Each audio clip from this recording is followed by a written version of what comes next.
Linda Setterberg. I'm with the Fairbanks Reentry Coalition, and we envision a community that's safer and stronger by being supportive of returning citizens. Our mission is to create a community where returning citizens have the keys to successfully achieve their personal goals. And today I have with me my friend Brynn. Hi, Linda. Hi. And she is going to talk a little bit about her journey. She had a very brief incarceration, not like a lot of the people that we work with, but her story, I think, is very impactful, and the way that she's used it to impact our community is equally impressive. And so we're just going to talk a little bit about that today, and the services that she used in our community, and how she's able to help other people in their own journey. So tell me a little bit about what happened to you, Brynn. So, I had an opiate addiction for about 6 years, and when I stopped using opiates, I developed a really bad meth addiction, and I lost my home, and I lost everything because of that addiction, and I moved to Colorado, and my boyfriend there was really abusive, and I continued my drug problem for about 8 more months, and it got to the point where I didn't even recognize myself in the mirror anymore. I had gotten beat up so bad, and I decided I didn't want to do drugs anymore.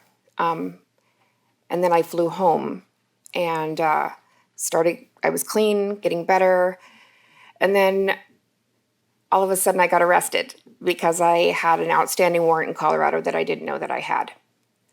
And So, I got arrested, and then the DA here let me out because they declined to press charges because Colorado wouldn't extradite me. And that started the barrier. Mm-hmm.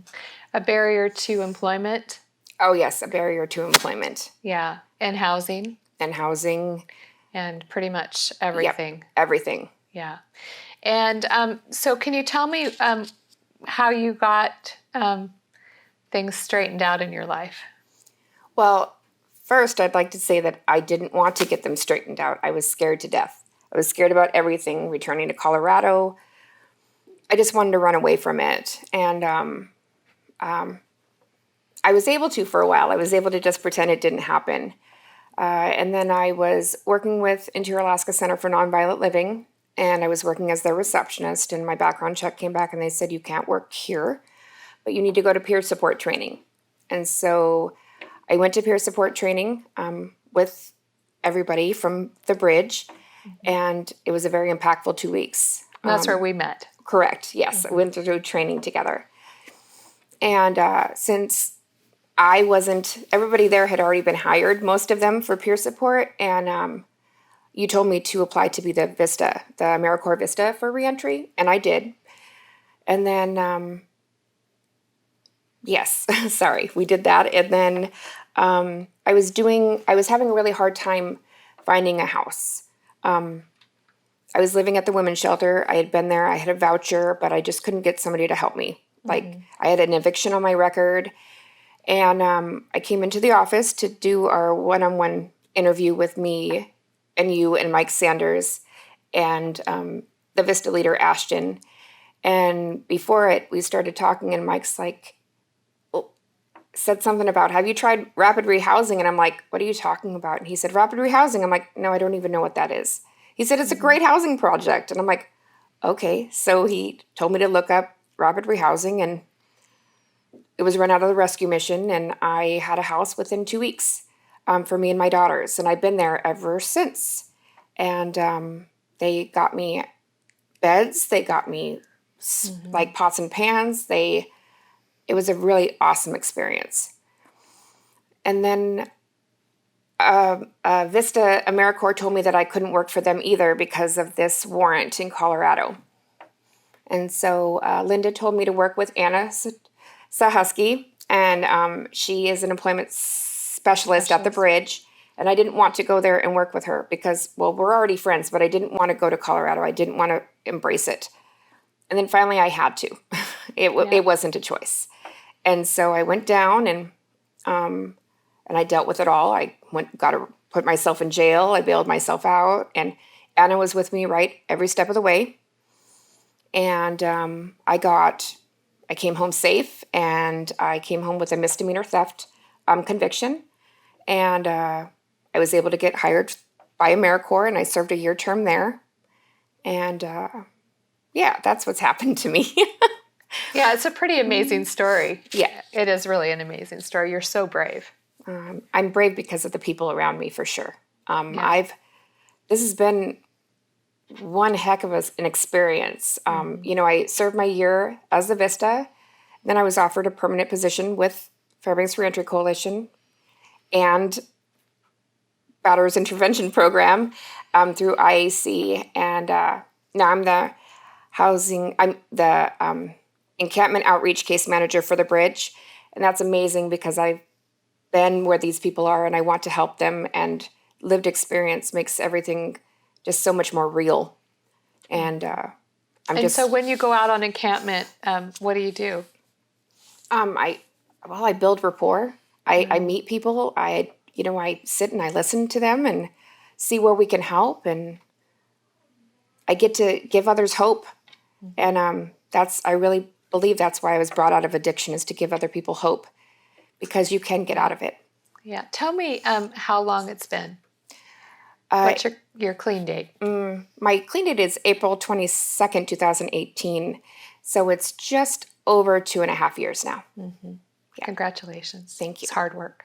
It is. For real. For real. I have a great support system. Yeah.